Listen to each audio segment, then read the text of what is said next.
The Enigma of the Lost Years, the life of Jesus Christ is arguably one of the most documented and influential in human history. His teachings have shaped the moral, spiritual, and ethical fabric of countless societies for over 2 millennia.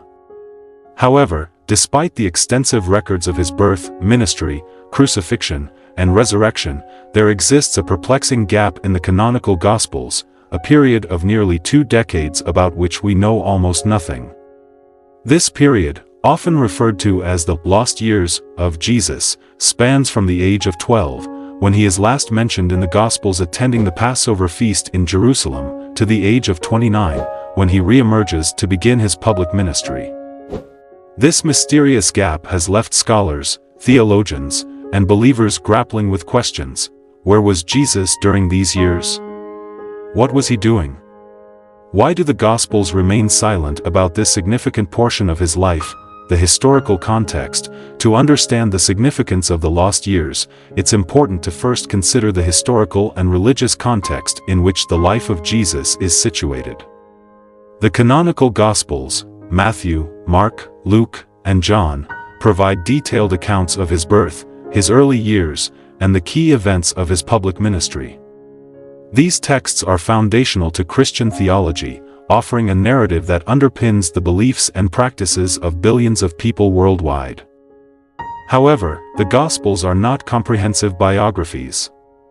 They were written primarily to convey theological truths and to bear witness to the divinity of Jesus as the Christ, the Son of God.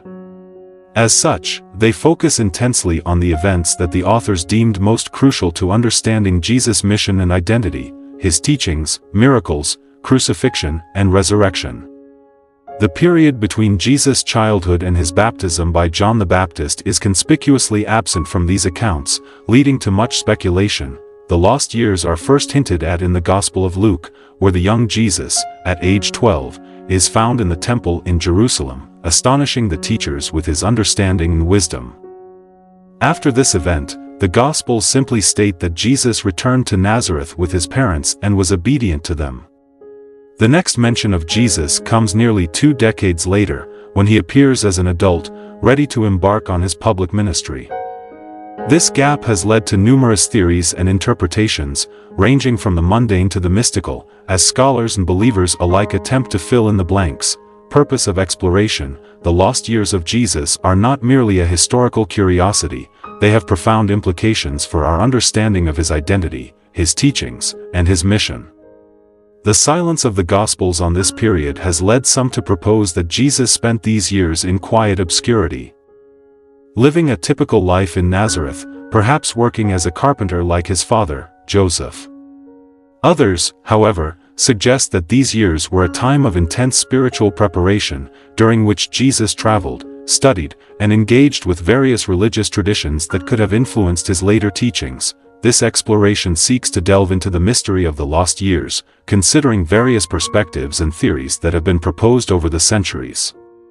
By examining the historical, theological, and cultural contexts of this period, we aim to shed light on the possible experiences and influences that shaped Jesus during these formative years. The role of Nicolas Notovitch.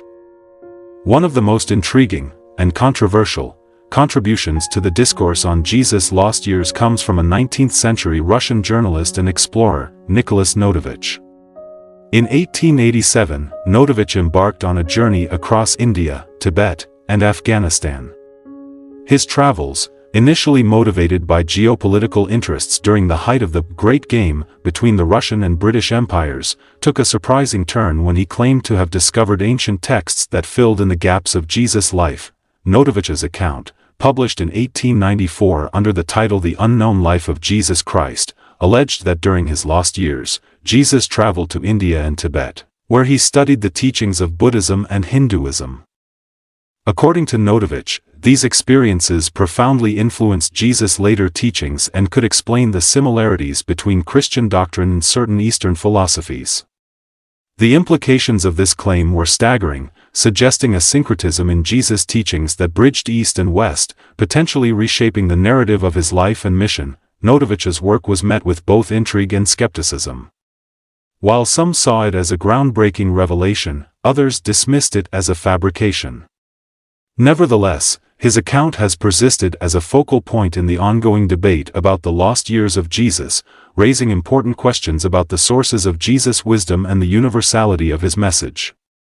Why the lost years matter? The lost years of Jesus are more than just a chronological anomaly in the Gospels. They represent a significant gap in our understanding of one of history's most influential figures. This gap invites us to explore the possibilities of what might have occurred during these years and how it could have shaped the teachings and mission of Jesus. For believers, the lost years are a tantalizing mystery that challenges the traditional narrative and opens the door to new interpretations of Jesus' life and message. For scholars, they represent an opportunity to explore the intersections of history, religion, and culture, and to consider how different traditions might have influenced each other in ways that are not immediately apparent from the existing texts.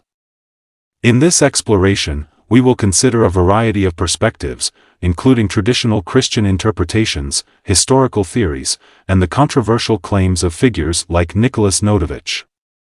By doing so, we hope to gain a deeper understanding of the lost years of Jesus and their significance for both history and faith. The broader implications, if the lost years of Jesus were indeed spent in travel and study, particularly in regions like India and Tibet, the implications for our understanding of his teachings are profound. Such a scenario suggests that Jesus was exposed to a wide array of spiritual traditions, which may have influenced his views on compassion, nonviolence, and the nature of the divine. It also raises questions about the universality of religious truth and the potential for a deeper connection between Christianity and other world religions. Furthermore, the idea that Jesus might have studied in the East challenges the conventional Western-centric view of his life and ministry. It suggests a broader, more inclusive understanding of his mission, one that transcends cultural and religious boundaries. This perspective aligns with the growing interest in interfaith dialogue and the recognition of the common ground shared by different spiritual traditions, setting the stage for exploration, as we embark on this exploration of the lost years of Jesus. We will delve into historical records, theological debates, and the accounts of explorers like Nicolas Notovitch. We will consider the plausibility of various theories, examining the evidence, or lack thereof, supporting different perspectives.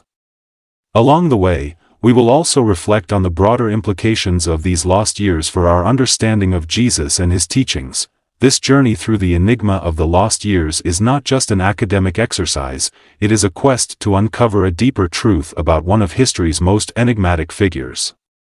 Whether or not we can definitively answer the questions surrounding this period, the exploration itself offers valuable insights into the life and legacy of Jesus, and invites us to reimagine the possibilities of his journey, both physically and spiritually, during these lost years. 2. Jesus in the historical record. The life of Jesus Christ, as presented in the canonical Gospels, is a story deeply woven into the fabric of Western civilization. These texts form the cornerstone of Christian doctrine, offering a narrative that spans his miraculous birth, his teachings, his crucifixion, and his resurrection. However, the Gospels, which are theological in nature, do not claim to be exhaustive biographies of Jesus. They focus on his public ministry, which began around the age of 30, and largely omit details about his life before this period, particularly the years between his childhood and the start of his ministry. This gap, often referred to as the lost years, has intrigued scholars and believers alike, leading to various theories and speculations about what might have transpired during this time. The canonical Gospels. A brief overview. To understand the mystery of the lost years, it is essential to begin with an overview of what the canonical Gospels, Matthew, Mark, Luke, and John, actually say about the life of Jesus. Each Gospel offers a unique perspective, with slight variations in their accounts, but together they provide a cohesive narrative of Jesus' life and mission. The birth and early life of Jesus. The Gospels of Matthew and Luke provide the most detailed accounts of Jesus' birth and early years. Both describe his miraculous conception, born to the Virgin Mary through the Holy Spirit. Matthew's Gospel places particular emphasis on the fulfillment of Old Testament prophecies, framing Jesus as the long-awaited Messiah. Luke's account includes the famous nativity story, with shepherds, angels, and the manger in Bethlehem. Luke further describes Jesus' presentation at the temple in Jerusalem, where Simeon and Anna, two elderly prophets, recognize him as the Messiah. This event occurs when Jesus is just a few weeks old. Luke also recounts an episode when Jesus, at the age of 12, stays behind in the temple during a family visit to Jerusalem for the Passover. In this account, Jesus engages with the teachers in the temple, astonishing them with his understanding and wisdom. This episode is the last direct mention of Jesus' activities in the Gospels until he reappears as an adult. The silence of the Gospels. After the account of the 12-year-old Jesus in the temple, the Gospels fall silent on his life until he emerges around the age of 30 to be baptized by John the Baptist. This 18-year gap is striking, especially considering the significant detail provided about the early and later years of his life. The Gospels simply state that Jesus grew in wisdom and stature, and in favor with God and man, Luke 2 verse 52, but provide no further details on where he was or what he was doing during this time, the beginning of public ministry. The Gospels pick up the narrative with the baptism of Jesus by John the Baptist, an event that marks the beginning of his public ministry. From this point on, the Gospels focus intensely on Jesus' teachings, miracles, and interactions with various groups in Judea and Galilee, leading up to his crucifixion and resurrection. This structure of the Gospels, detailed accounts of Jesus' early life and public ministry, but a conspicuous silence regarding the years in between, has led to much speculation about what might have occurred during these lost years. While some believe that Jesus simply lived a quiet, ordinary life in Nazareth, others propose that he may have traveled, studied, and prepared for his future mission in ways not recorded in the canonical texts. Historical silence. Analyzing the gaps, the silence of the Gospels on the lost years of Jesus is not unique in ancient biographies. It was common in the ancient world for biographers to focus on the most significant periods of a person's life, particularly their public achievements and legacy, while omitting details of their early life or periods of inactivity.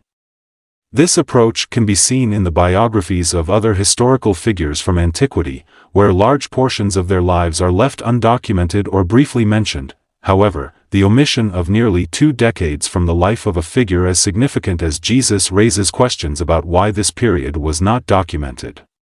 Several possible explanations have been proposed by scholars.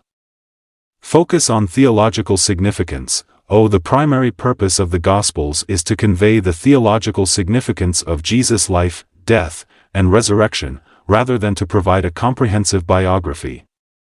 The Gospel writers may have chosen to omit details of Jesus' early adult years because they did not consider them crucial to the theological message they were conveying. Cultural norms and expectations. In Jewish culture, it was expected that a young man would spend his early adult years learning a trade, studying the Torah, and preparing for family life. It is possible that Jesus lived a relatively typical life during these years, working as a carpenter and adhering to Jewish customs. If this were the case, the Gospel writers might not have seen these years as particularly noteworthy or necessary to include, intentionally mystical or symbolic. Some scholars suggest that the Gospel writers may have intentionally left this period of Jesus' life shrouded in mystery, allowing room for theological interpretation and speculation. This silence could be seen as a deliberate choice to emphasize the divine mystery of Jesus, whose full identity and mission were revealed only in his public ministry. While these explanations provide a framework for understanding the absence of information about Jesus' lost years, they do not satisfy the curiosity of those who wonder what might have happened during this time. This curiosity has led to the development of various theories, ranging from the mundane to the mystical, as different thinkers have attempted to fill in the gaps. Theories and speculations. Over the centuries, a number of theories have been proposed to explain what Jesus might have been doing during his lost years. These theories range from the traditional to the more speculative, each offering a different perspective on this enigmatic period. The traditional view. The most widely accepted view among traditional Christian scholars is that Jesus spent his lost years living a normal, unremarkable life in Nazareth. According to this view, Jesus worked as a carpenter, helping his father Joseph, and lived a life in accordance with Jewish customs and traditions. This perspective emphasizes Jesus' humanity, portraying him as a dutiful son who lived in relative obscurity until he was called to begin his ministry. The travel and study theory. Another popular theory is that Jesus spent his lost years traveling and studying in other parts of the world, particularly in the East. Proponents of this theory suggest that Jesus might have visited places like Egypt, Persia, India, or Tibet, where he could have studied with religious teachers and gained spiritual insights that would later influence his teachings. This theory is supported by the accounts of travelers and mystics like Nicolas Notovitch, who claim to have discovered evidence of Jesus' presence in the East. The mystical preparation theory. Some theologians and mystics propose that Jesus spent his lost years in deep spiritual preparation, possibly in solitude or in communion with God. According to this theory, Jesus may have undergone intense spiritual training or mystical experiences that prepared him for his future mission. This perspective emphasizes the divine aspect of Jesus' nature, suggesting that his lost years were a period of divine communion and preparation for his public ministry. The esoteric knowledge theory. A more speculative theory is that Jesus spent his lost years acquiring esoteric knowledge, possibly through secret teachings or initiations in mystical traditions. This theory is often associated with Gnostic interpretations of Jesus, which emphasize hidden knowledge and spiritual enlightenment. Proponents of this view suggest that Jesus' lost years were a time of profound spiritual transformation, during which he gained the insights that would later form the basis of his teachings. These theories, while varied, all reflect a desire to understand the formative experiences that shaped Jesus into the teacher and healer who would later change the course of history. Whether Jesus spent these years in quiet obscurity, traveling the world, or engaging in deep spiritual practice, the lost years remain a tantalizing mystery that invites further exploration and reflection. Nicolas Notovitch and the Search for Answers. One of the most intriguing figures in the search for answers about the lost years of Jesus is Nicolas Notovitch, a Russian journalist and explorer who traveled extensively in the East during the late 19th century.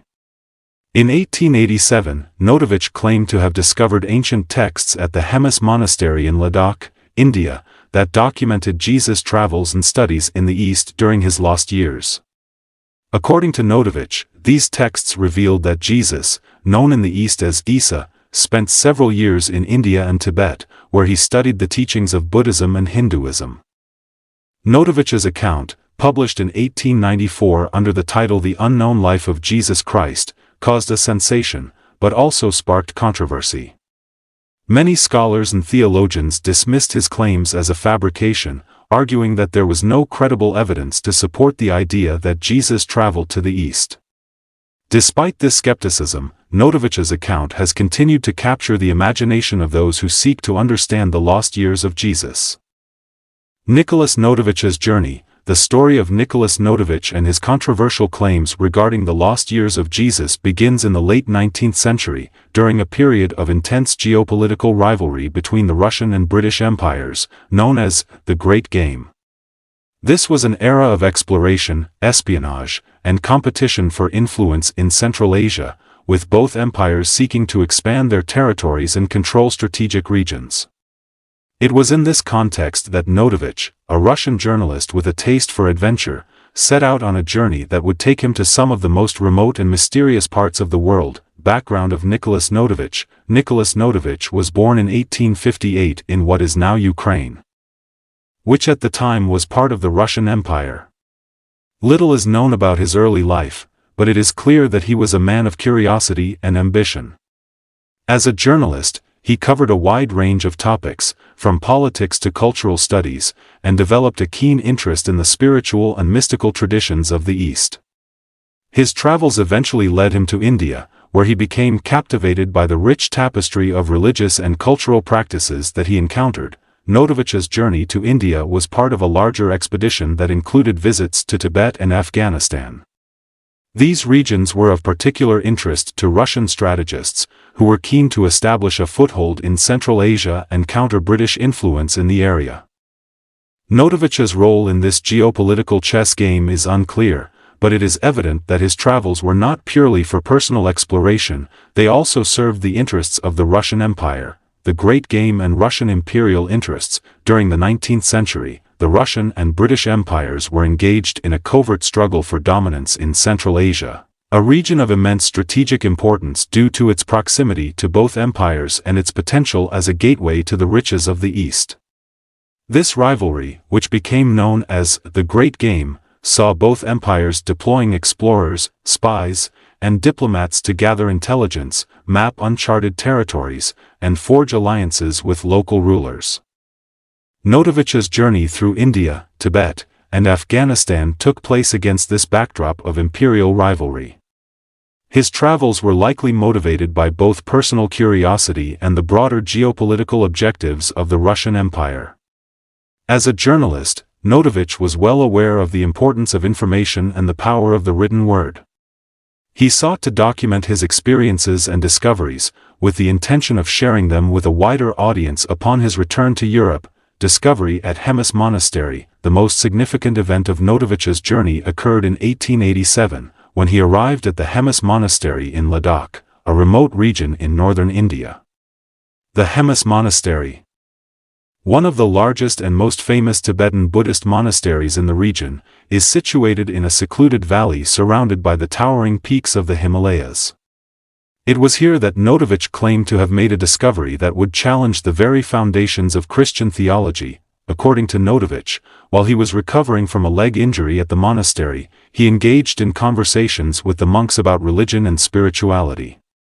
During these discussions, he learned of a manuscript that allegedly contained records of Jesus Christ's travels in the East.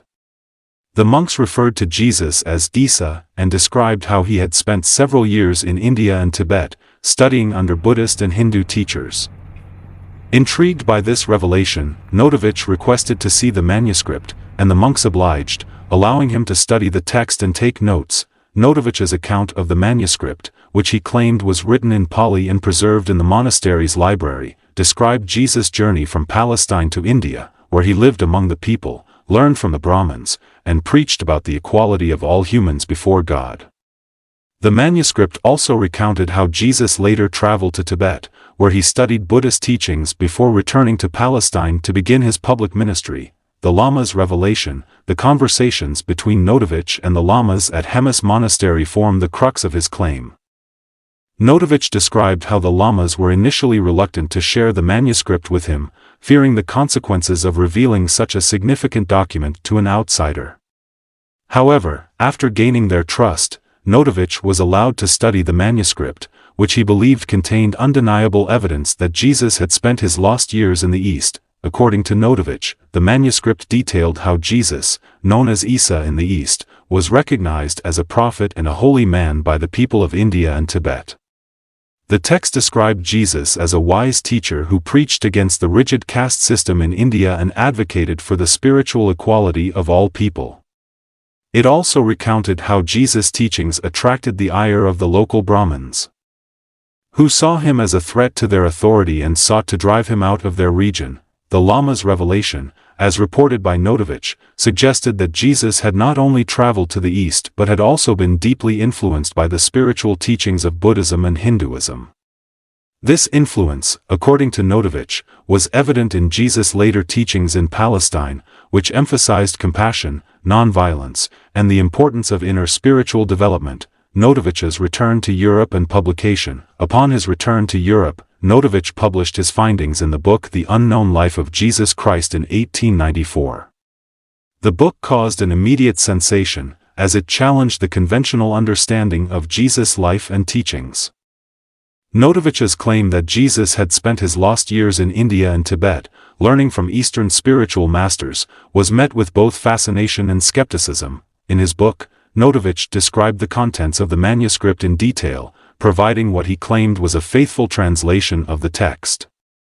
He argued that the similarities between Jesus' teachings and those of Buddhism and Hinduism could be explained by his travels in the East during his formative years. Notovitch's account suggested that Jesus' message of love, compassion, and spiritual equality was not unique to the West but was part of a broader spiritual tradition that transcended cultural and religious boundaries. However, Notovitch's claims were not universally accepted. Many scholars and theologians dismissed his account as a fabrication, arguing that there was no credible evidence to support the idea that Jesus had traveled to the East. Some critics accused Notovitch of inventing the entire story to gain fame and fortune, while others suggested that he had been misled by the monks at Hemis Monastery. Despite the controversy, Notovitch's book remained popular, and his account of the lost years of Jesus continued to captivate the imagination of readers. The idea that Jesus might have studied in the East and been influenced by Eastern spiritual traditions opened up new possibilities for understanding his life and teachings. And it sparked a renewed interest in the connections between Christianity and other world religions. In the next section, we will delve deeper into the content of the manuscript that Notovitch claimed to have discovered, examining the theological and historical implications of the idea that Jesus might have traveled to the East during his lost years. We will also explore the reactions to Notovitch's claims, both from supporters and detractors, and consider how his account has influenced subsequent scholarship and popular perceptions of Jesus' life. The Manuscript of Issa, the manuscript that Nicolas Notovitch claimed to have discovered at the Hemis Monastery, is central to the narrative of Jesus' lost years in the East. According to Notovitch, this ancient text, written in Pali, contained a detailed account of Jesus' travels, studies, and teachings during the years that are not covered in the canonical Gospels.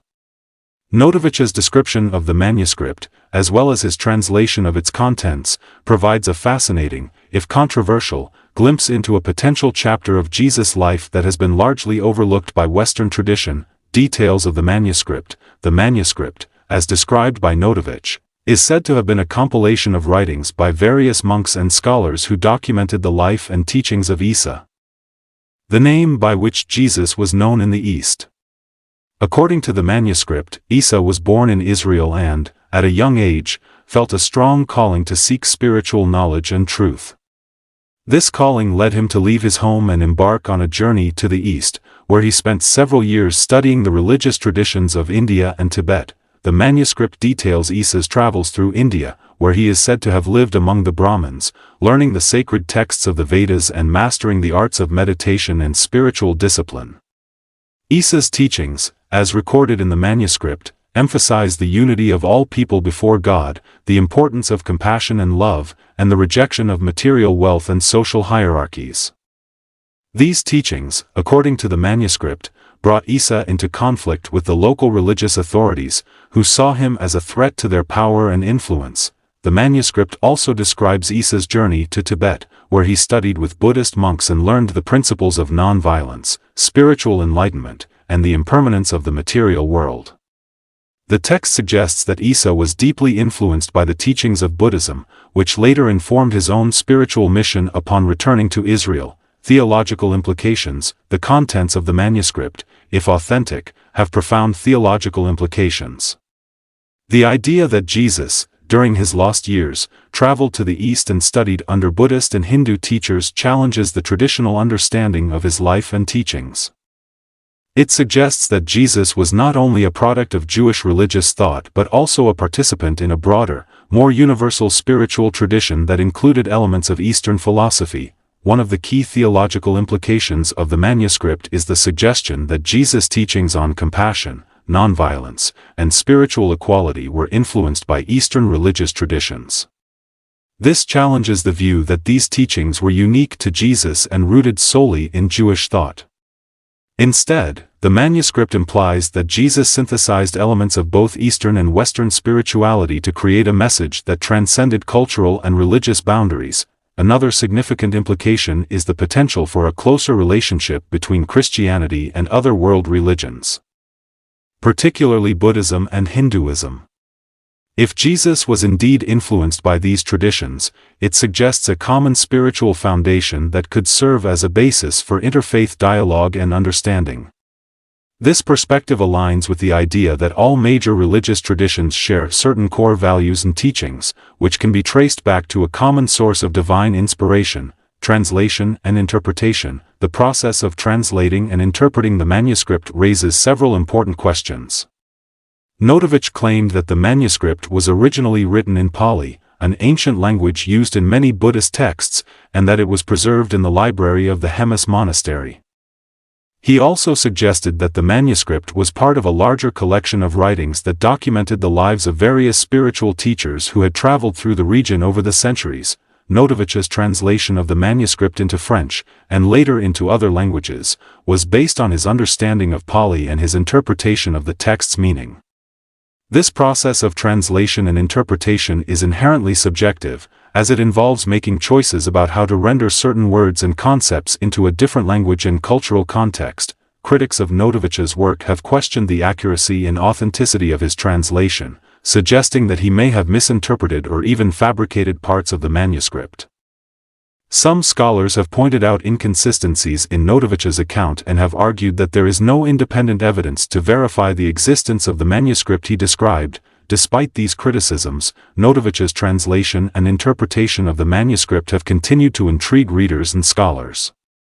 The idea that Jesus might have studied in the East and been influenced by Eastern spiritual traditions has opened up new avenues for understanding his life and teachings, even if the authenticity of the manuscript remains a matter of debate. Impact on religious and scholarly discourse. The publication of Notovitch's book and the subsequent debates over the authenticity of the manuscript have had a significant impact on both religious and scholarly discourse. On the one hand, Notovitch's claims have been embraced by some as evidence of a deeper connection between Christianity and Eastern religions, providing a basis for interfaith dialogue and exploration. On the other hand, many scholars and theologians have dismissed Notovitch's work as a fabrication, arguing that it lacks credible evidence and does not align with the established historical record. These critics have pointed out that there is no mention of Jesus' travels in the East in any of the canonical Gospels or in other early Christian texts, and that Notovitch's account relies heavily on anecdotal evidence and personal interpretation. Despite the controversy, Notovitch's work has sparked a renewed interest in the lost years of Jesus and has inspired subsequent researchers and writers to explore the possibility of Jesus' travels and studies in the East. The idea that Jesus might have been influenced by Eastern spiritual traditions has continued to resonate with those who seek to understand the universal aspects of his message and the connections between different religious traditions. In the next section, we will explore the broader cultural and religious landscape of India during the time that Jesus is purported to have traveled there. We will examine the teachings of Buddhism and Hinduism that Jesus might have encountered, and consider how these teachings could have influenced his later ministry. We will also discuss the historical and cultural context of India in the 1st century BCE, providing a deeper understanding of the environment in which Jesus might have spent his lost years. Jesus in India, the cultural and religious landscape. If we are to entertain the possibility that Jesus spent his lost years traveling and studying in India, it is essential to understand the cultural and religious landscape of the region during this period. India in the 1st century BCE was a land of profound spiritual activity, where various religious traditions coexisted, interacted, and evolved. This environment would have provided a rich context for spiritual exploration, offering Jesus a unique opportunity to engage with teachings that were both diverse and deeply rooted in ancient wisdom. India in the 1st century BCE. A historical overview. India during the 1st century BCE was a vibrant and complex society, characterized by a rich tapestry of cultures, languages, and religions.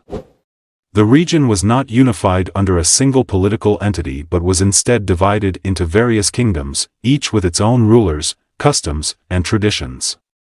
These kingdoms were often engaged in trade, cultural exchange, and sometimes conflict, creating a dynamic environment where ideas and influences from different regions could easily spread. The political landscape of India at this time was shaped by the decline of the Maurya Empire, which had once unified much of the subcontinent under a central authority.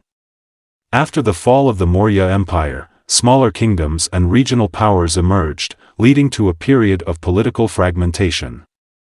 Despite this, there was a flourishing of culture and intellectual activity, particularly in the fields of religion, philosophy, and the arts. India was also an important hub in the vast network of trade routes known as the Silk Road, which connected the East with the West.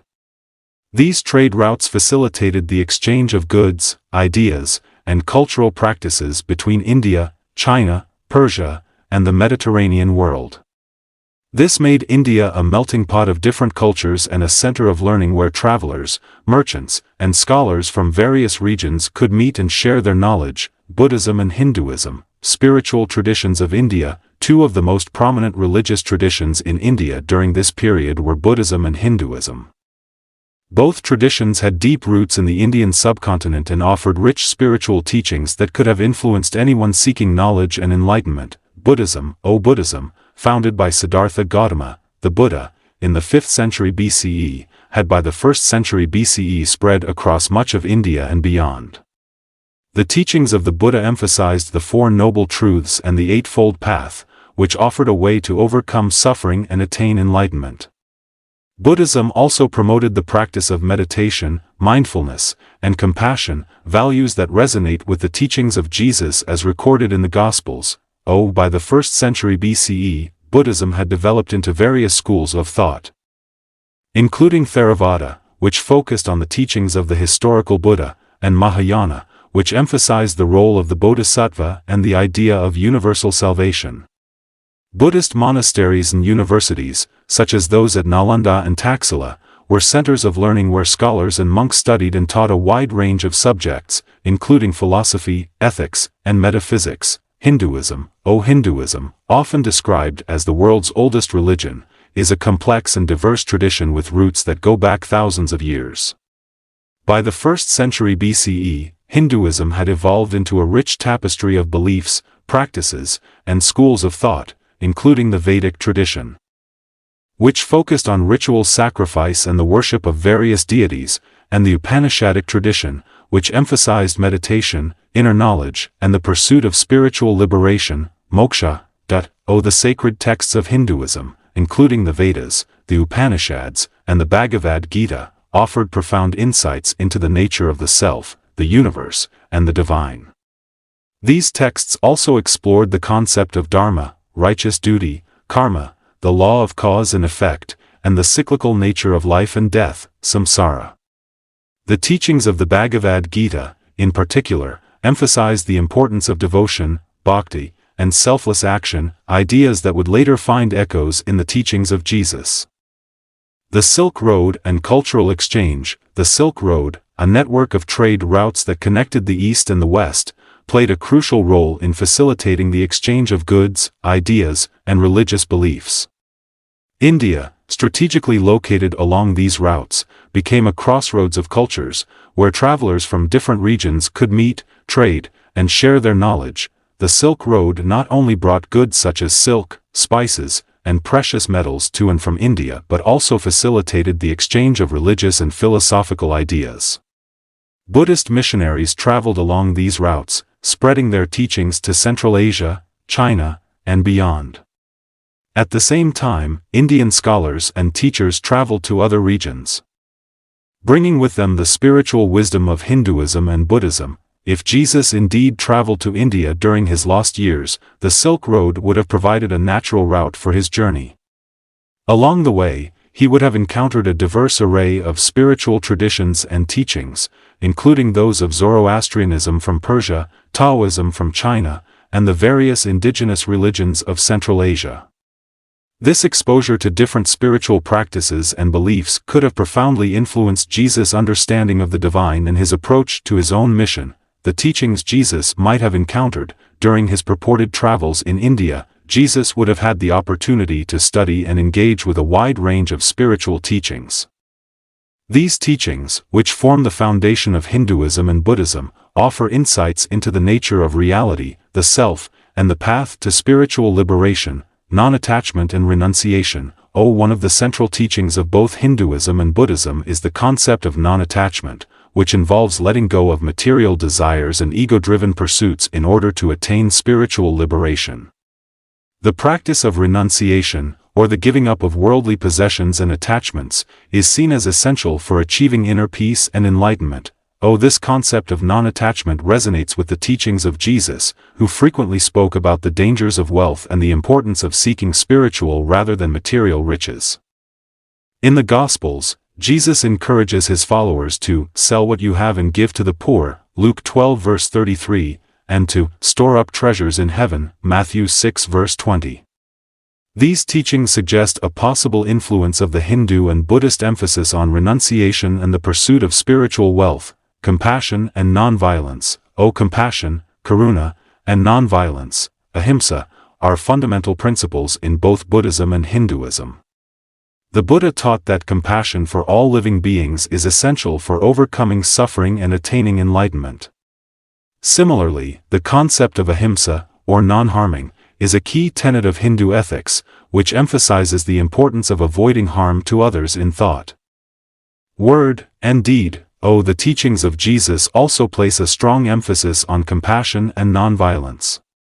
In the Gospels, Jesus teaches his followers to love your enemies and pray for those who persecute you, Matthew 5 verse 44, and to turn the other cheek, Matthew 5 verse 39, when faced with violence.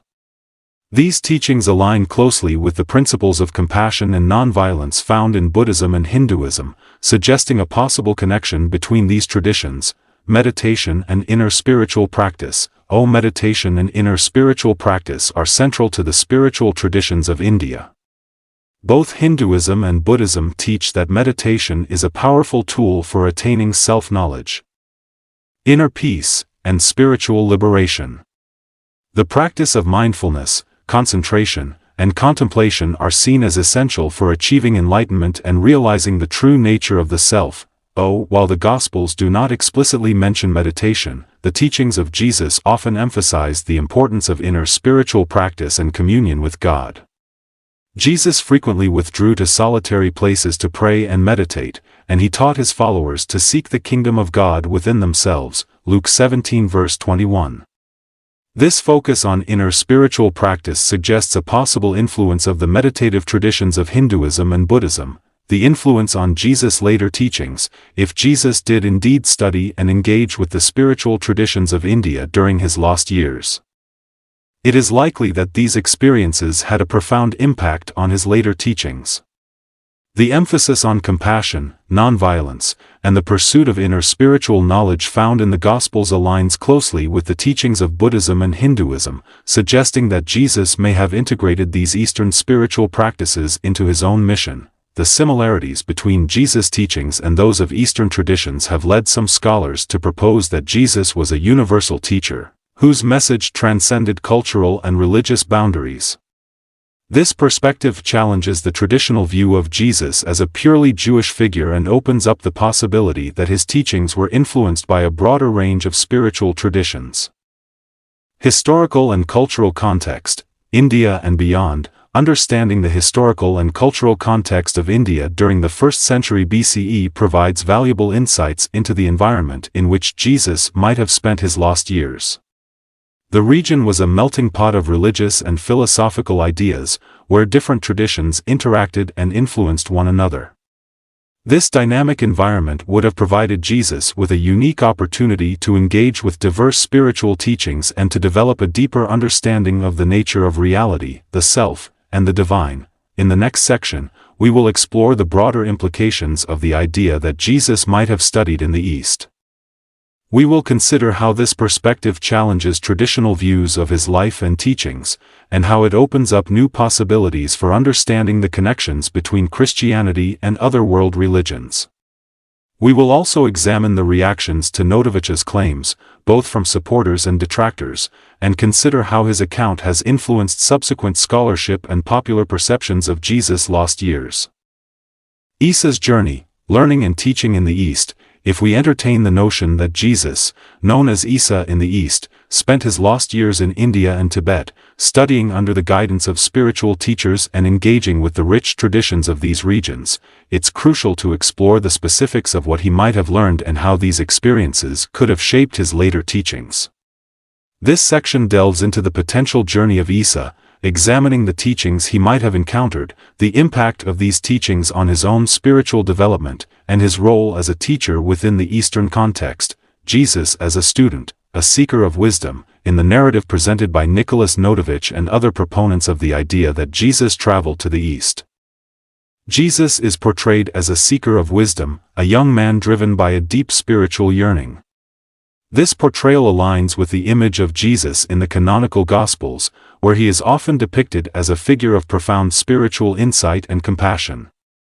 However, during his lost years, as Issa, Jesus is said to have been not just a teacher but also a student, eager to learn from the diverse spiritual traditions of India and Tibet. Engagement with Vedic and Upanishadic teachings. Upon arriving in India, Issa would have encountered the Vedic tradition, which was central to the religious life of the region.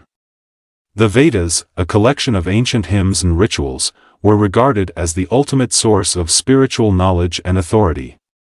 Issa might have studied these texts under the guidance of Brahmin priests, learning about the intricate rituals and the cosmology that underpinned Vedic religion. More significantly, Issa would likely have encountered the teachings of the Upanishads, a collection of philosophical texts that explore the nature of reality, the self, Atman, and the ultimate reality, Brahman. The Upanishads emphasized the pursuit of self-knowledge and the realization of the unity between the individual soul and the universal spirit. These ideas might have resonated with Issa, influencing his later teachings on the kingdom of God and the nature of the divine. Exploration of Buddhist thought. In addition to Hindu teachings, Issa is said to have studied Buddhism, which by the 1st century BCE had established a significant presence in India and Tibet. The core teachings of Buddhism, including the Four Noble Truths and the Eightfold Path, emphasize the importance of overcoming suffering through mindfulness, ethical conduct, and meditation. Issa's engagement with Buddhist thought could have shaped his understanding of compassion, non-attachment, and the impermanence of worldly life. The emphasis on compassion, karuna, in Buddhism aligns closely with Jesus' teachings on love and mercy, suggesting a possible influence. Moreover, the Buddhist practice of meditation and mindfulness might have informed Jesus' own practices of prayer and contemplation. As well as his teachings on the inner life, learning from yogic practices. Yoga, an integral part of both Hindu and Buddhist traditions, involves physical, mental, and spiritual practices aimed at achieving union with the divine. During his time in India, Issa might have studied various forms of yoga, including the practice of meditation, breath control, and ascetic disciplines. The emphasis on inner spiritual practice and self-discipline in yoga could have influenced Jesus' teachings on fasting, prayer, and the cultivation of inner purity. The idea of renouncing worldly attachments and seeking union with the divine is a common theme in both yoga and the teachings of Jesus. Further suggesting a potential connection between these traditions, cultural exchange and synthesis. As a traveler in a foreign land, Issa would have been exposed to a wide array of cultural and religious practices. The diversity of spiritual traditions in India and Tibet provided a fertile ground for the exchange of ideas and the synthesis of new teachings. Issa's journey through these regions might have led him to integrate elements of Eastern spirituality into his own understanding of the divine, creating a unique blend of teachings that would later define his ministry. Influence of Eastern spirituality on Jesus' teachings. The teachings of Issa, as recorded in the manuscript described by Notovitch, reflect a synthesis of Eastern and Western spiritual traditions. For example, the emphasis on compassion, nonviolence, and the rejection of material wealth found in Issa's teachings echoes both the Buddhist and Christian emphasis on these values. This synthesis suggests that Issa was not merely a passive recipient of Eastern teachings but an active participant in the creation of a new spiritual framework. The concept of the kingdom of God, central to Jesus' teachings in the Gospels, might have been informed by Eastern ideas of spiritual liberation and enlightenment. In Buddhism, the idea of nirvana represents a state of ultimate peace and liberation from suffering, while in Hinduism, moksha represents the liberation of the soul from the cycle of birth and death. These concepts might have influenced Jesus' understanding of the kingdom of God as a state of spiritual fulfillment that transcends worldly concerns. Issa's role as a teacher in the East. According to the manuscript, Issa did not merely learn from Eastern teachers but also taught and preached his own understanding of the divine. Issa's teachings, as recorded in the manuscript, emphasize the unity of all people before God, the rejection of the caste system, and the importance of compassion and humility. These teachings would have resonated with the local populations, particularly those who were marginalized by the rigid social hierarchies of the time. Issa's role as a teacher in the East suggests that he was not only influenced by Eastern spirituality but also contributed to the spiritual discourse of the region. His teachings might have been seen as a bridge between Eastern and Western spiritual traditions, offering a universal message of love, compassion, and spiritual equality. Impact on local communities. Issa's teachings in the East, as described in the manuscript, had a profound impact on the local communities. His message of spiritual equality and compassion challenged the existing social order, particularly the rigid caste system in India. This message would have appealed to the lower castes and marginalized groups, who were often excluded from religious and social privileges, challenging the caste system. The caste system in India was deeply entrenched, with strict social hierarchies that dictated a person's status, occupation, and religious rights. The Brahmins, who occupied the highest caste, held a monopoly on religious knowledge and rituals, while the lower castes were often denied access to spiritual teachings. Issa's teachings, as recorded in the manuscript, directly challenged this system by emphasizing the spiritual equality of all people. He preached that all individuals, regardless of their social status, were equal in the eyes of God and had the right to seek spiritual knowledge and salvation. This message would have been revolutionary in the context of the caste-based society and could have led to conflicts with the religious authorities. Response from the Brahmins. The manuscript describes how Issa's teachings were met with resistance from the Brahmins, who saw him as a threat to their authority. The Brahmins, according to the manuscript, sought to expel Issa from their region, fearing that his teachings would undermine the social order and diminish their power. This conflict with the Brahmins parallels the conflicts that Jesus later faced with the religious authorities in Palestine. In both cases, Jesus challenged the established religious order by advocating for the spiritual equality and dignity of all people, regardless of their social or religious status. The return to Israel. After spending several years in the East, Issa is said to have returned to Israel, where he would eventually begin his public ministry. The teachings and experiences he gained during his time in India and Tibet would have shaped his understanding of his mission and influenced the way he approached his role as a teacher and healer. The influence of Eastern spirituality on Jesus' ministry. The teachings of Jesus, as recorded in the Gospels, reflect many of the values and principles he might have encountered during his time in the East. The emphasis on compassion, humility, and the rejection of materialism are themes that resonate with both Eastern and Western spiritual traditions. Jesus' approach to teaching, often using parables and metaphors, might also have been influenced by the storytelling traditions of India, where spiritual teachings were often conveyed through allegories and stories. The use of simple, relatable narratives to convey profound spiritual truths is a hallmark of both Jesus' teachings and the teachings of Hindu and Buddhist sages. Preparation for the final mission. The years that Issa spent in the East can be seen as a period of preparation for his final mission in Israel. During these years, he would have deepened his understanding of spiritual truths, developed his teachings, and gained the wisdom and compassion that would define his later ministry. Upon his return to Israel, Jesus would have been ready to fulfill his role as the Messiah, drawing on the rich spiritual traditions of both East and West to offer a universal message of love, redemption, and spiritual liberation. Return to Israel. The beginnings of public ministry. The return of Jesus to Israel marks the transition from his lost years in the East to the well-documented period of his public ministry. This section explores how Jesus' experiences in the East might have influenced his teachings, the challenges he faced upon his return, and how his message was received by his contemporaries. The transition back to Israel. The return journey from the East to Israel would have been a significant transition for Jesus. After years of immersion in Eastern spiritual traditions, he would have returned to a cultural and religious environment that was markedly different. The challenge for Jesus would have been to integrate the wisdom he had gained in the East with the Jewish traditions and expectations of the Messiah. Cultural and religious differences. The cultural and religious environment of Israel was deeply rooted in Jewish law and tradition. The Jewish people had long awaited the coming of the Messiah, a figure who would restore the kingdom of Israel and bring about divine justice. Jesus' teachings, which emphasized inner spiritual transformation and universal compassion, might have been seen as unconventional in this context. the Jewish authorities were particularly concerned with maintaining the purity of religious practice and doctrine.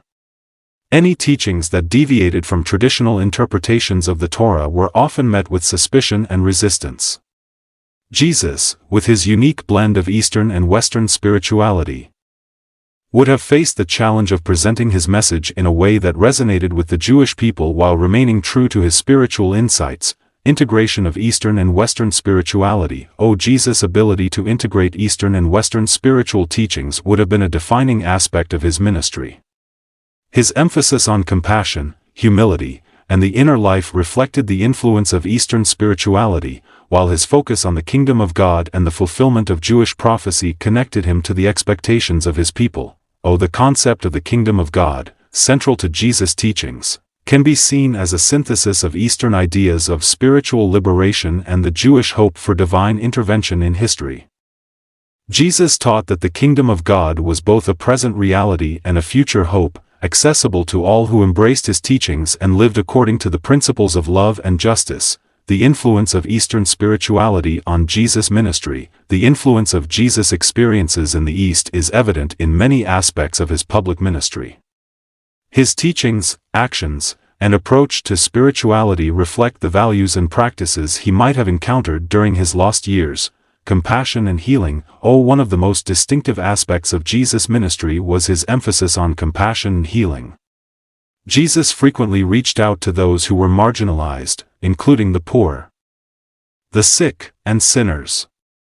His healing miracles were a powerful demonstration of his compassion and his ability to bring physical and spiritual wholeness to those in need. The emphasis on compassion in Jesus' ministry aligns with the Buddhist principle of karuna, which teaches that compassion is essential for overcoming suffering and achieving enlightenment. Jesus' healing ministry can be seen as an expression of this compassion, offering a tangible manifestation of God's love and care for all people. Teaching through parables. Jesus often used parables, simple, allegorical stories, to convey profound spiritual truths. This method of teaching allowed him to communicate complex ideas in a way that was accessible to his audience, while also encouraging deeper reflection and interpretation. The use of parables in Jesus' teachings reflects the influence of Eastern storytelling traditions, where allegory and metaphor are often used to convey spiritual teachings. The parables of Jesus, such as the Good Samaritan and the Prodigal Son, are timeless examples of this method, conveying universal truths about love, forgiveness, and the nature of the divine. Emphasis on inner spirituality. Jesus' teachings frequently emphasized the importance of inner spiritual life over external religious observance. He taught that true righteousness came from the heart and that one's relationship with God was a matter of inner transformation rather than mere adherence to ritual or law. This focus on inner spirituality resonates with the teachings of the Upanishads and Buddhist meditation practices, which emphasize the importance of self-knowledge, mindfulness, and inner purity. Jesus' call to seek first the kingdom of God, Matthew 6 verse 33, can be understood as an invitation to prioritize inner spiritual growth and communion with the divine. Reactions from his contemporaries. The reactions to Jesus' teachings and actions were mixed. While many were drawn to his message of love, compassion, and spiritual renewal, others viewed him with suspicion or outright hostility. The Jewish religious authorities, in particular, were concerned about the potential threat that Jesus posed to their authority and the established religious order. Acceptance and rejection. Jesus attracted a diverse following, including fishermen, tax collectors, and women, many of whom were marginalized by society. His message of inclusivity and his willingness to associate with sinners and outcasts set him apart from the religious leaders of his time. However, Jesus also faced significant opposition, particularly from the Pharisees and Sadducees, who viewed his teachings as a challenge to their interpretation of Jewish law. Jesus' willingness to challenge religious authority, coupled with his growing popularity, led to increasing tensions between him and the religious establishment. Conflict with religious authorities. The Gospels record several instances of conflict between Jesus and the Jewish religious authorities. These conflicts often centered around issues of religious law, such as Sabbath observance, ritual purity, and the authority to forgive sins. Jesus' teachings on these matters frequently challenged the prevailing interpretations of the law, emphasizing the spirit of the law over its literal application. The religious authorities also took issue with Jesus' claims about his relationship with God, particularly his reference to God as his Father and his assertion that he had the authority to forgive sins. These claims were seen as blasphemous by the religious leaders and ultimately led to the decision to arrest and crucify him, the crucial role of the lost years in shaping Jesus' ministry. The lost years of Jesus, if spent in the East as suggested by Notovitch and others, would have played a crucial role in shaping his ministry. These years of study, reflection, and teaching would have provided Jesus with the spiritual insights and wisdom that he later shared with his followers. The integration of Eastern and Western spiritual traditions in his teachings reflects the breadth of his spiritual understanding and the universality of his message. As Jesus embarked on his public ministry, he drew upon the teachings and practices he had encountered during his lost years, offering a message of love, compassion, and spiritual renewal that transcended cultural and religious boundaries. This message, while rooted in Jewish tradition, was enriched by the spiritual wisdom of the East, creating a unique and powerful vision of the kingdom of God that continues to inspire and challenge people to this day. Notovitch's legacy, reception and criticism. The publication of Nicolas Notovitch's book The Unknown Life of Jesus Christ in 1894 sparked widespread interest and controversy. His claim that Jesus spent his lost years in India and Tibet, studying under Eastern spiritual teachers, challenged the conventional understanding of Jesus' life and teachings. The book's reception varied, with some embracing it as a groundbreaking revelation, while others dismissed it as a fabrication. This section examines the reception of Notovitch's claims, the criticism they faced, and the lasting impact of his work on religious and scholarly discourse. Publication and initial reception. When Notovitch published his account of Jesus' lost years, it quickly captured the attention of both the public and the academic community. The idea that Jesus might have traveled to the East and been influenced by Eastern spiritual traditions was both fascinating and controversial. The book became a sensation, drawing the interest of those curious about the possibility of a hidden chapter in Jesus' life. Popular interest. The public response to Notovitch's book was largely one of intrigue and curiosity. The notion that Jesus might have studied in India and Tibet offered a new perspective on his teachings and opened up the possibility of a deeper connection between Christianity and other world religions. For many readers, the book was a revelation that challenged traditional views and encouraged a broader understanding of Jesus' life and mission. The idea of a universal Jesus, who drew upon the spiritual wisdom of both East and West, resonated with the growing interest in Eastern religions and spirituality in the West during the late 19th century. Notovitch's book contributed to this interest, providing a narrative that suggested a more inclusive and interconnected view of religious traditions. Scholarly and theological reactions. Among scholars and theologians, the reaction to Notovitch's book was more divided. While some were intrigued by the possibility of a new source of information about Jesus' life, others were skeptical of Notovitch's claims and questioned the authenticity of the manuscript he described. Many Christian theologians rejected the idea that Jesus had traveled to the East, arguing that it contradicted the established narrative of his life as recorded in the canonical Gospels. They viewed Notovitch's claims as speculative at best and heretical at worst, and some accused him of fabricating the entire story in order to gain attention and profit.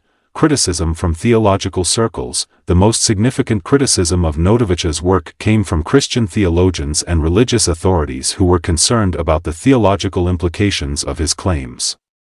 They argued that the idea of Jesus being influenced by Eastern religions undermined the uniqueness of his message and his role as the Son of God. Authenticity and credibility.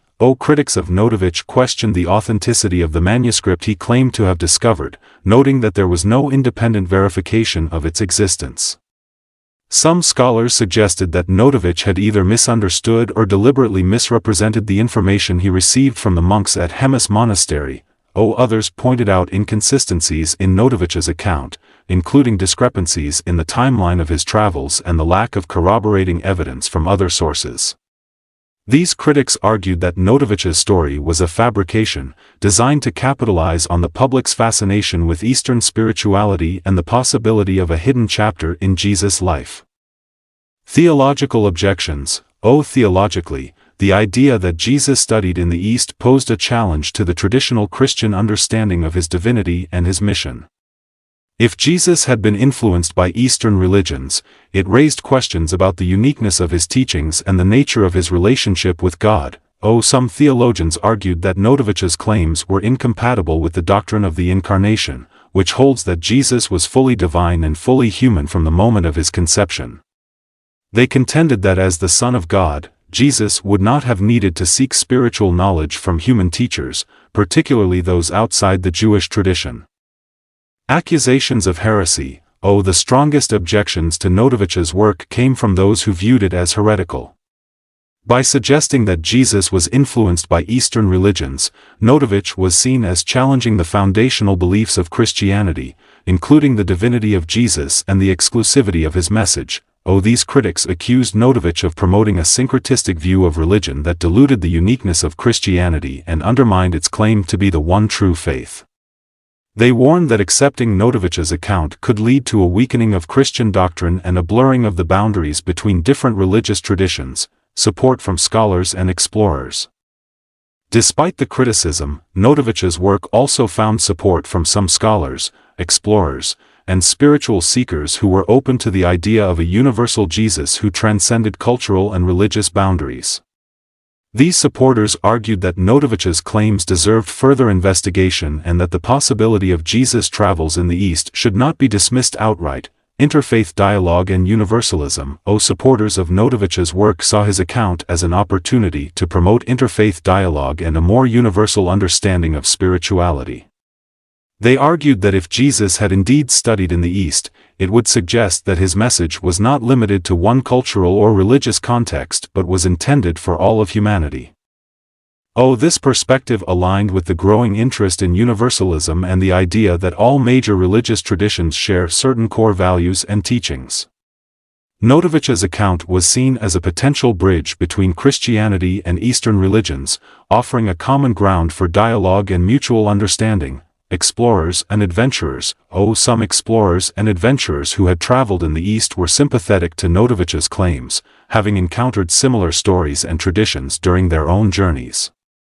These individuals were often fascinated by the spiritual richness of the East and were open to the possibility that Jesus might have drawn upon these traditions in his own teachings.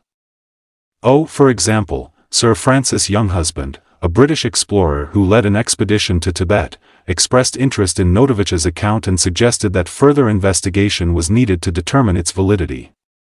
Other explorers who had visited the Hemis monastery also reported hearing stories about Issa, lending some credibility to Notovitch's claims.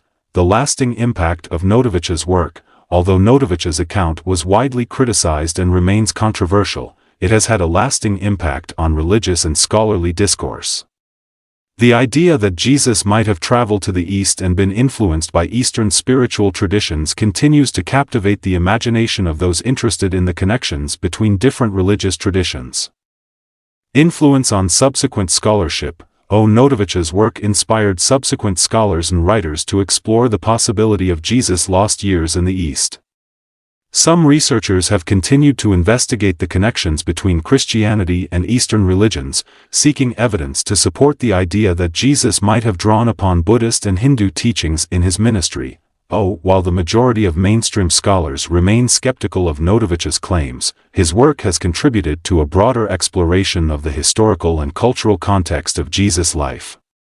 The idea of a universal Jesus who transcends cultural and religious boundaries has gained traction in certain academic and spiritual circles. Particularly in the context of interfaith dialogue. Impact on popular culture. Notovitch's account has also had an impact on popular culture, inspiring works of fiction, film, and art that explore the idea of Jesus' lost years in the East. The notion of a hidden chapter in Jesus' life has provided fertile ground for creative reinterpretation and has contributed to the ongoing fascination with the mystery of his lost years. In some spiritual communities, the idea of a universal Jesus who drew upon Eastern spirituality has become a source of inspiration and a model for inclusive, global spiritual practice. This perspective emphasizes the commonalities between different religious traditions and encourages a more open and expansive approach to spirituality. Conclusion: reassessing Notovitch's legacy. Nicolas Notovitch's account of Jesus' lost years in the East remains a subject of controversy and debate. While his claims have been widely criticized and questioned, they have also sparked important discussions about the nature of Jesus' teachings, the connections between different religious traditions, and the possibility of a universal spirituality that transcends cultural and religious boundaries. Whether or not Notovitch's account is ultimately proven to be true, his work has challenged us to think more deeply about the mystery of Jesus' lost years and the potential influences that shaped his ministry. By exploring the idea that Jesus might have studied in the East, we are invited to consider the broader context of his life and teachings and to reflect on the ways in which different spiritual traditions can enrich and inform our understanding of the divine. In the next section, we will explore the broader implications of the idea that Jesus spent his lost years in the East, considering how this perspective challenges traditional views of his life and teachings and opens up new possibilities for understanding the connections between Christianity and other world religions. The broader implications of the lost years, the possibility that Jesus spent his lost years in the East, studying under spiritual teachers and engaging with the rich traditions of India and Tibet, carries profound implications for both the understanding of his life and the broader discourse on religion and spirituality.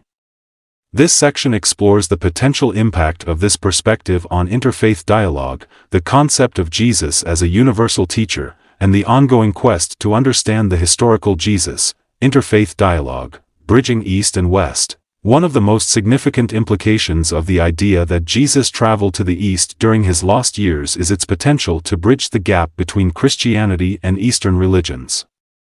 The concept that Jesus might have been influenced by Buddhist and Hindu teachings suggests a common spiritual foundation that could foster greater understanding and cooperation between these major religious traditions.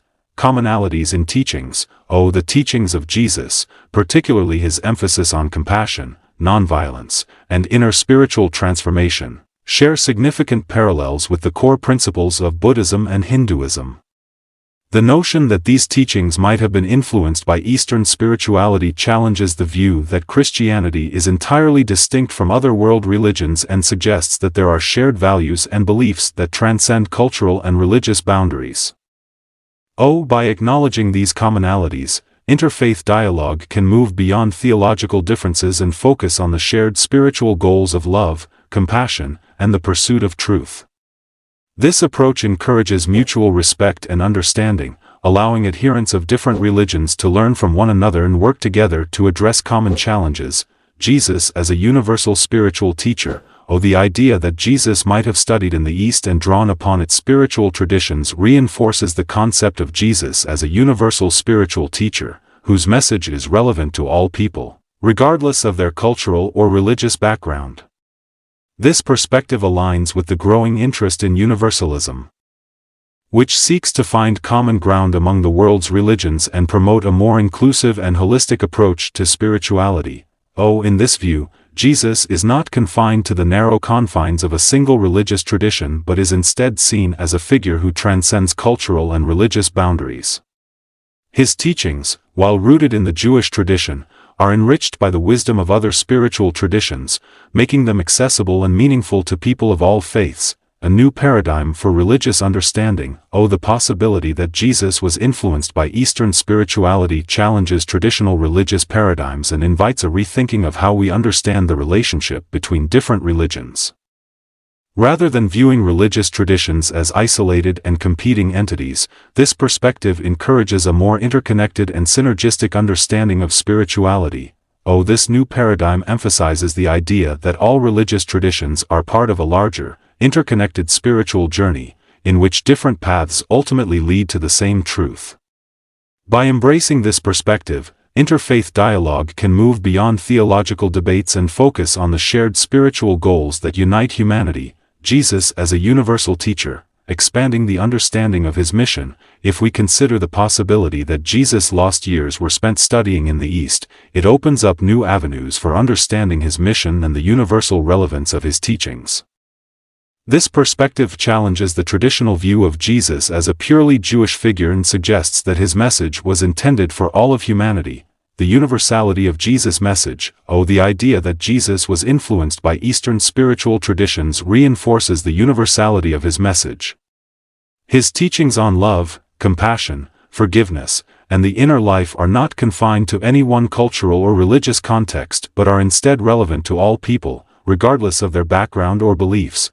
This universality is reflected in the way Jesus' teachings have been embraced by people of diverse religious traditions, including those who are not Christian.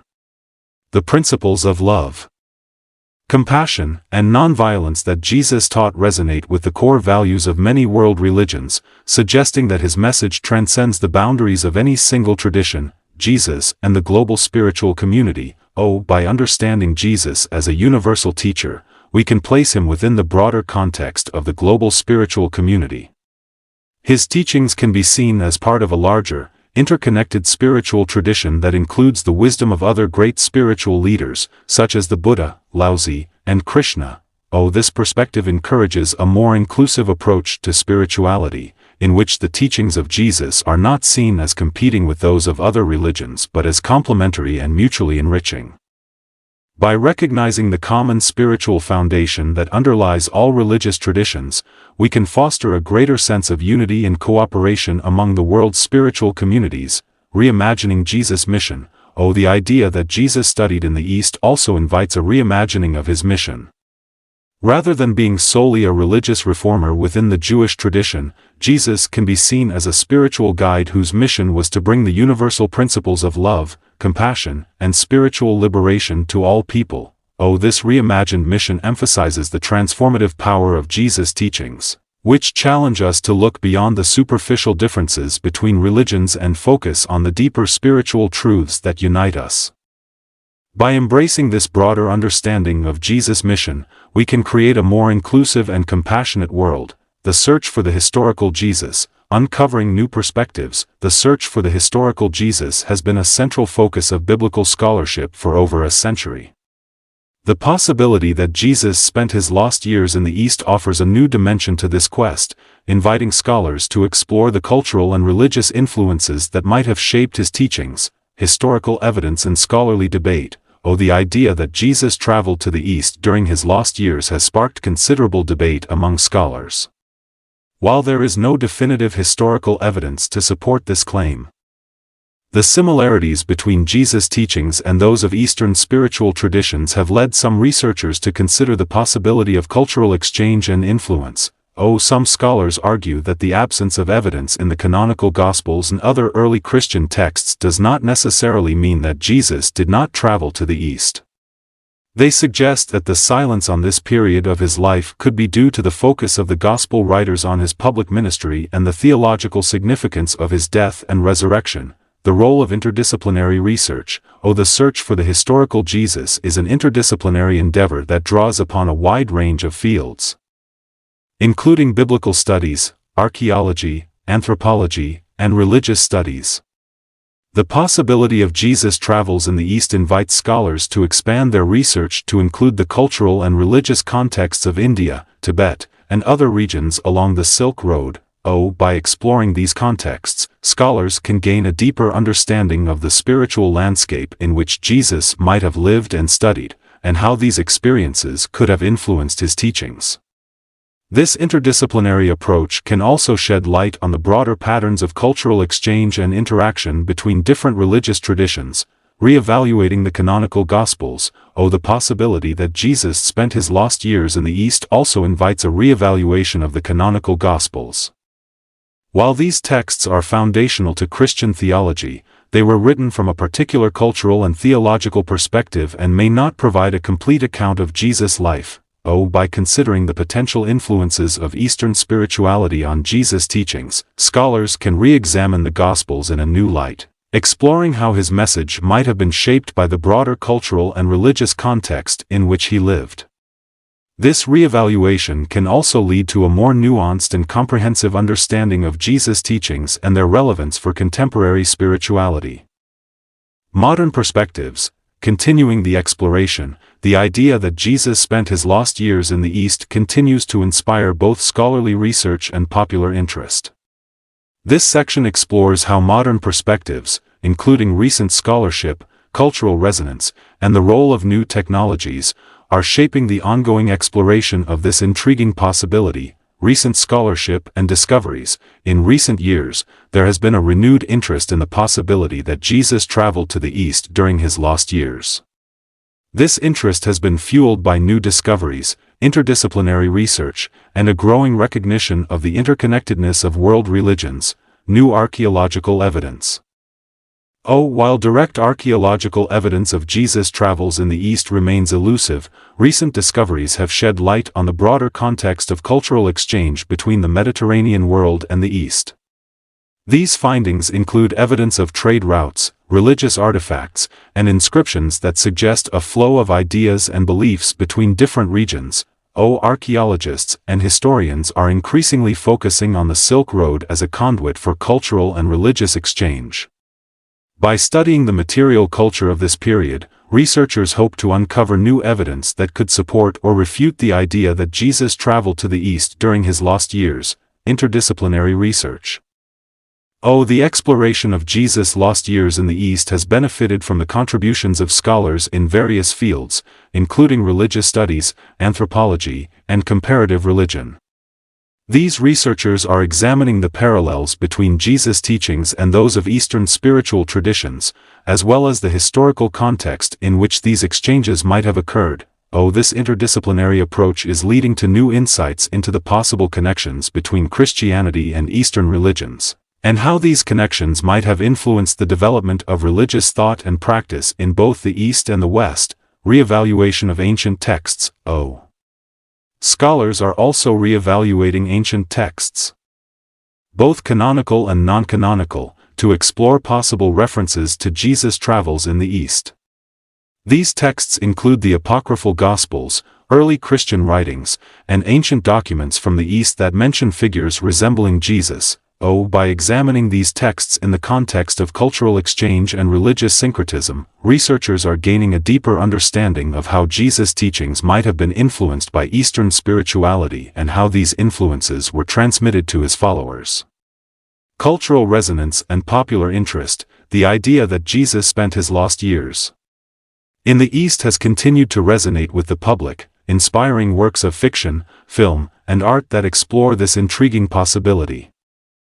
This cultural interest reflects a broader fascination with the connections between different religious traditions and the search for a more universal understanding of spirituality, literature, and film. The notion of Jesus' lost years in the East has inspired numerous works of fiction and film that imagine his journey and the spiritual teachings he might have encountered.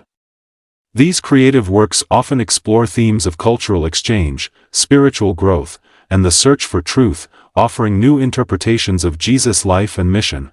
Popular films such as The Lost Years of Jesus and novels like The Aquarian Gospel of Jesus the Christ have brought the idea of Jesus' travels in the East to a wider audience, sparking interest in the historical and spiritual possibilities of this narrative. Spiritual movements and New Age thought. The idea of a universal Jesus who was influenced by Eastern spirituality has also found a place in various spiritual movements, particularly those associated with New Age thought. These movements often emphasize the interconnectedness of all religious traditions and the idea that spiritual truths are universal and accessible to all. In this context, Jesus is often seen as a teacher of universal wisdom, whose message transcends the boundaries of any one religion. This perspective has contributed to a more inclusive and holistic approach to spirituality, which seeks to integrate the teachings of different religious traditions into a cohesive spiritual practice. Globalization and religious syncretism. The idea of Jesus' lost years in the East resonates with the broader trends of globalization and religious syncretism, which have brought different cultures and religious traditions into closer contact. As people from diverse backgrounds encounter and learn from one another, there is a growing recognition of the commonalities between different spiritual paths. Oh, this trend is reflected in the increasing popularity of interfaith dialogue, meditation practices, and other spiritual activities that draw upon the wisdom of multiple religious traditions. The notion of Jesus as a universal teacher who was influenced by Eastern spirituality fits well with this evolving global consciousness. The role of new technologies, advances in technology are playing a significant role in the ongoing exploration of Jesus' lost years in the East. These technologies are enabling researchers to access new sources of information, collaborate across disciplines, and engage with the public in innovative ways. Digital archives and textual analysis. Digital archives and databases are making it easier for scholars to access and analyze ancient texts, both canonical and non-canonical. By using tools such as digital imaging, machine learning, and text analysis software, researchers can examine these texts for evidence of cultural exchange and religious influence. These technologies also allow scholars to compare texts from different regions and traditions, identifying similarities and differences that might suggest connections between Jesus' teachings and those of Eastern spiritual traditions. Virtual collaboration and crowdsourcing. The Internet and virtual collaboration tools are facilitating greater collaboration among scholars, researchers, and the public. Crowdsourcing platforms allow people from around the world to contribute to the search for evidence of Jesus' lost years in the East, whether by sharing insights, translating texts, or analyzing archaeological data. This collaborative approach is helping to democratize the search for the historical Jesus, allowing a wider range of voices and perspectives to contribute to the ongoing exploration of this fascinating possibility. Public engagement and education. New technologies are also enabling greater public engagement with the search for Jesus' lost years. Online platforms, social media, and virtual reality experiences are bringing the exploration of this topic to a global audience, allowing people to learn about the historical, cultural, and spiritual contexts of Jesus' life in new and interactive ways. By making the search for Jesus' lost years more accessible and engaging. These technologies are helping to foster a greater understanding of the connections between different religious traditions and the universal relevance of Jesus' teachings. Conclusion: Reimagining the life of Jesus. The idea that Jesus spent his lost years in the East, studying and engaging with the spiritual traditions of India and Tibet, challenges us to rethink our understanding of his life, teachings, and mission. Whether or not this narrative is historically accurate, it offers a compelling vision of Jesus as a universal spiritual teacher whose message transcends cultural and religious boundaries. Summary of key insights. Throughout this exploration, we have examined the possibility that Jesus traveled to the East during his lost years, considering the historical, cultural, and spiritual contexts that might have influenced his teachings. We have explored the implications of this perspective for interfaith dialogue, the understanding of Jesus as a universal teacher, and the ongoing search for the historical Jesus, interconnected spiritual traditions. The possibility that Jesus was influenced by Eastern spirituality highlights the interconnectedness of the world's religious traditions. By recognizing the common spiritual values that underlie different religions, we can foster greater understanding and cooperation among people of diverse faiths. This perspective encourages us to look beyond the superficial differences between religions and focus on the deeper truths that unite us, such as the importance of love, compassion, and the pursuit of spiritual wisdom. A universal Jesus. The idea of Jesus as a universal spiritual teacher invites us to expand our understanding of his mission and message. Rather than being confined to a single religious tradition, Jesus' teachings can be seen as relevant to all people, regardless of their cultural or religious background. This broader understanding of Jesus' mission emphasizes the transformative power of his teachings, which challenge us to live lives of compassion, humility, and inner spiritual growth. Reevaluating historical and theological paradigms. The exploration of Jesus' lost years in the East also invites us to reevaluate the historical and theological paradigms that have shaped our understanding of his life. By considering the possibility of cultural exchange and influence, we can gain new insights into the development of religious thought and the ways in which different spiritual traditions have informed one another. This reevaluation encourages a more inclusive and holistic approach to spirituality, in which the teachings of Jesus are seen as part of a larger, interconnected spiritual tradition. Impact on contemporary faith: the possibility that Jesus studied in the East during his lost years has significant implications for contemporary faith and spirituality. It challenges us to rethink the boundaries of religious identity and to embrace a more inclusive and interconnected view of spirituality. Embracing spiritual pluralism.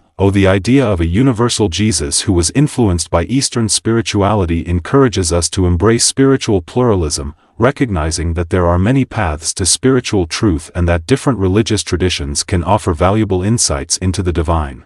This perspective promotes a more open and inclusive approach to spirituality, in which people of different faiths can learn from one another and work together to promote peace, justice, and spiritual growth. Fostering interfaith dialogue. The exploration of Jesus' lost years in the East provides a valuable opportunity for interfaith dialogue and collaboration. By acknowledging the common spiritual values that unite different religious traditions, we can build bridges of understanding and cooperation between people of diverse faiths. This dialogue can help to break down barriers of prejudice and misunderstanding, fostering a greater sense of unity and solidarity among the world's spiritual communities. Reimagining religious identity. The idea that Jesus was influenced by Eastern spirituality challenges traditional notions of religious identity and invites us to reimagine what it means to be a follower of Jesus. Rather than being defined by rigid theological boundaries, religious identity can be seen as a dynamic and evolving journey that is enriched by the wisdom of multiple spiritual traditions. This reimagining encourages us to approach our spiritual lives with humility, openness, and a willingness to learn from others, recognizing that the path to spiritual truth is one that we walk together. Final thoughts. The enduring mystery of the lost years. The lost years of Jesus remain one of the greatest mysteries of his life, a period that continues to intrigue and inspire those who seek to understand the full scope of his teachings and mission. Whether or not Jesus spent these years in the East, the exploration of this possibility offers valuable insights into the connections between different religious traditions and the universal relevance of his message. As we continue to explore the life of Jesus and the impact of his teachings, it is important to remain open to new perspectives and possibilities. The mystery of the lost years invites us to look beyond the surface of history and to seek the deeper truths that lie within the stories of our shared human experience. In doing so, we can gain a deeper appreciation for the richness of Jesus' message and the enduring legacy that continues to inspire millions around the world. The lost years may remain a mystery, but they also serve as a reminder of the universal quest for spiritual truth that unites us all. In a time long forgotten by history, in a land where mountains touched the sky and rivers whispered ancient secrets, there lived a young man named Ishan. Born in the small village of Nazara, he was known for his wisdom and compassion, even as a child. The people of Nazara often spoke of his uncanny ability to understand the mysteries of life, as if the divine itself had whispered truths into his ear. As Ishan grew older, his thirst for knowledge deepened. He spent countless hours in quiet contemplation, seeking to understand the nature of the divine and the purpose of existence. The elders of Nazara, though proud of his wisdom, could offer him only the teachings of their ancestors. But Ishan knew that the world was vast, and somewhere beyond the hills and valleys of his homeland, greater truths awaited him. One day, when Ishan had just turned 20, he felt an undeniable calling, a pull towards the east, where the sun rose and where, he believed, the answers he sought would be found. Without hesitation, Ishan bid farewell to his family and friends, promising to return with the wisdom that could guide them all. Ishan's journey took him across the vast deserts, through dense forests, and over towering mountains. He met many people along the way, merchants, scholars, and pilgrims, each of whom added to his growing understanding of the world. Yet, it was not until he reached the ancient city of Benares, on the banks of the sacred river, that his true journey began. In Benares, Ishan encountered a group of wandering sages known as the Rishis. These wise men had dedicated their lives to the pursuit of spiritual truth, renouncing all worldly possessions and desires. They lived in simple huts by the river, spending their days in meditation, prayer, and the study of the ancient Vedas. The rishis saw in Ishan a kindred spirit, a seeker of truth, and they welcomed him into their midst. For years, Ishan studied with the rishis, learning the sacred scriptures and the art of meditation. He delved deep into the mysteries of the self, the universe, and the divine. The rishis taught him about the eternal cycle of birth and rebirth, the law of karma, and the path to spiritual liberation, known as moksha. They also introduced him to the teachings of the Buddha, who had once walked the very land where they now sat in meditation. As Ishan absorbed these teachings, he found that they resonated deeply with his own understanding of the world. The emphasis on compassion, nonviolence, and the unity of all life mirrored the values he had held since childhood. Yet, Ishan also realized that these teachings were not complete in themselves. They were pieces of a larger puzzle, parts of a greater truth that transcended any one tradition. Determined to uncover this greater truth, Ishan continued his journey, traveling north into the Himalayas. There, in a remote monastery perched on the edge of the world, he encountered the monks of the Mahayana tradition. These monks taught Ishan about the bodhisattvas, enlightened beings who, out of infinite compassion, chose to remain in the world to help others attain enlightenment. Ishan was deeply moved by the idea of selfless service and the boundless compassion that the bodhisattvas embodied. Inspired by the teachings of the Mahayana monks, Ishan spent several years in the monastery, deepening his practice of meditation and contemplation. He learned to quiet his mind, to see beyond the illusions of the material world, and to connect with the divine presence that flowed through all things. In the stillness of the mountains, Ishan experienced a profound awakening, a realization that the divine was not distant or separate, but present in every moment, in every being. With this newfound understanding, Ishan knew it was time to return to his homeland. He bid farewell to the monks and began the long journey back to Nazara, carrying with him the wisdom he had gained in the East. Along the way, he stopped in villages and towns, sharing his teachings with those who were open to hearing them. He spoke of the unity of all life, the importance of compassion and love, and the path to inner peace and spiritual liberation. When Ishan finally returned to Nazara, he found that much had changed in his absence. The village was plagued by strife and division, as people quarreled over wealth, status, and power. The elders, who once revered Ishan for his wisdom, now viewed him with suspicion, fearing that his teachings would disrupt the established order, but Ishan remained undeterred. He began to teach in the open air, under the shade of the ancient fig tree in the village square. His words were simple yet profound, and they touched the hearts of those who listened. He spoke of the importance of love, compassion, and humility, and he urged the people to look beyond their differences and see the divine in one another. Slowly, Ishan's teachings began to take root. The people of Nazara, weary of their conflicts, started to embrace his message of peace and unity. They came to see that the divisions that had torn them apart were illusions, and that true happiness could only be found in love and service to others. As the years passed, Ishan's fame spread beyond Nazara, and people from distant lands came to hear him speak. Yet, despite his growing renown, Ishan remained humble, always pointing others towards the divine truth that lay within their own hearts. In time, Ishan's teachings would become the foundation of a great spiritual tradition, one that transcended borders and united people of all faiths in the pursuit of love, compassion, and truth. But Ishan himself never sought fame or power. He continued to live simply, quietly guiding others on the path to enlightenment, until the day he passed peacefully into the eternal light. The legacy of Ishan, the story of Ishan, the prophet who journeyed east to discover the deeper truths of the divine, is a reminder of the universal nature of spiritual wisdom. It teaches us that the search for truth is a journey that transcends cultural and religious boundaries, and that the essence of the divine can be found in the teachings of all great spiritual traditions. Ishan's legacy is one of compassion, love, and unity, a message that continues to inspire and guide those who seek the light of the divine in a world often divided by differences.